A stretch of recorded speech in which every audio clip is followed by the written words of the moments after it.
All right, I'm excited because I get to show you one of my all-time favorite features inside Photoshop, and it's called layer comps. Now, what the heck is a layer comp? A layer comp is a way to save out a different version or to include different versions of a document within that same document instead of having to do save as and end up with a bunch of different files. So let's kind of think about this in real life scenario. Here's my little postcard we've been working on, and there's an optional background image. Let's go ahead and turn on that layer, the option 2 layer. And you can see in this particular image, the location of those thumbnails isn't really ideal, right? It's covering up the center of that pink flower. It might actually work better to have these 4 thumbnails over on the right and then to move the logo into a different position as well. The problem though is if I start moving these layers around, then when I turn off the option 2 layer, right, they're going to be in the wrong position again for this particular layer. So this is what I'm talking about. You want to have flexibility of playing around with different compositions, thus the name layer comps. So before I even start moving stuff around, let's go ahead and bring open the layer comps panel. Under the window menu, I'm going to choose layer comps.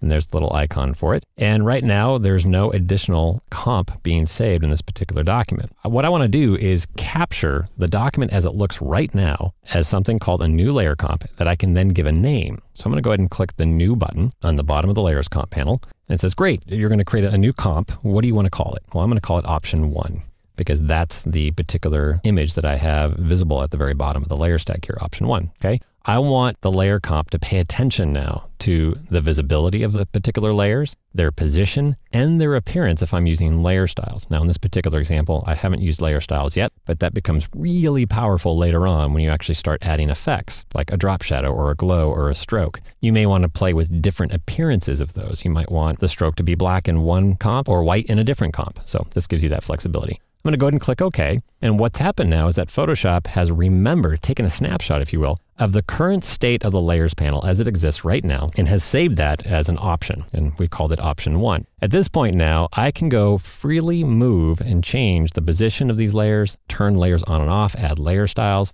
and I'll never overwrite this option 1 layer comp. I can always get back to it with a single click. And we'll do that in just a second. For now, what we're going to do is we're going to create that second option. So I'm going to collapse the layer comps panel by clicking on its icon. And I'm going to turn the option 2 layer on. Okay, the minute I've done any change like this, if I go back to the layer comps panel and re-expand it, you'll see it does not have the indicator to the left of the name of the layer comp, option 1. Right now, it's showing me the last document state is the active comp. So if I were to click on the column, to the left of the name of the comp, if I go ahead and click there, you'll see it instantly restores the document back to the state that document was in when I saved option 1 in that layer comps panel. We'll come back to this in a minute. We'll go ahead and close the layer comps panel again. Let's turn that option 2 layer back on.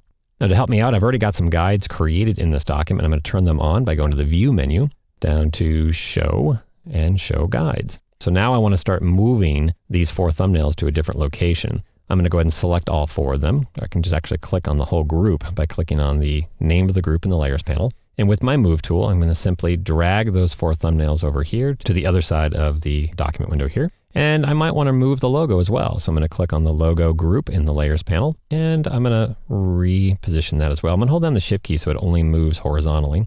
And let's say I want to move the logo right about there. So you can see I've got a completely different composition now based on a different background layer. Let's go ahead and turn off the guides again. I'll just use the keyboard shortcut for that, Command semicolon. And you can see it's got a different look and feel, but the basics are the same. Let's go back to our layer comps panel. We'll re-expand it by clicking on the icon. And you might have already guessed, we're going to create a new version, a new comp by clicking the Create New Layer Comp button. And this time we're going to go ahead and name it option 2. Go ahead and click OK. And now at any time I can go back and click back and forth between the 2 different options, all contained within the same file without having to do a file save as and have different files to manage. The problem with that technique is that you quickly get out of sync. Right? If you add a new layer to one document, it doesn't exist in the other document. So this lets you do it all within one particular file. And when it comes time to print or save or export a PDF or whatever it is you're going to do to this particular file when it's done, you just make sure that you have the version that you want to save out or print active on the screen by going to your layer comps panel and just targeting the one you want to work with. So if I go to option 2,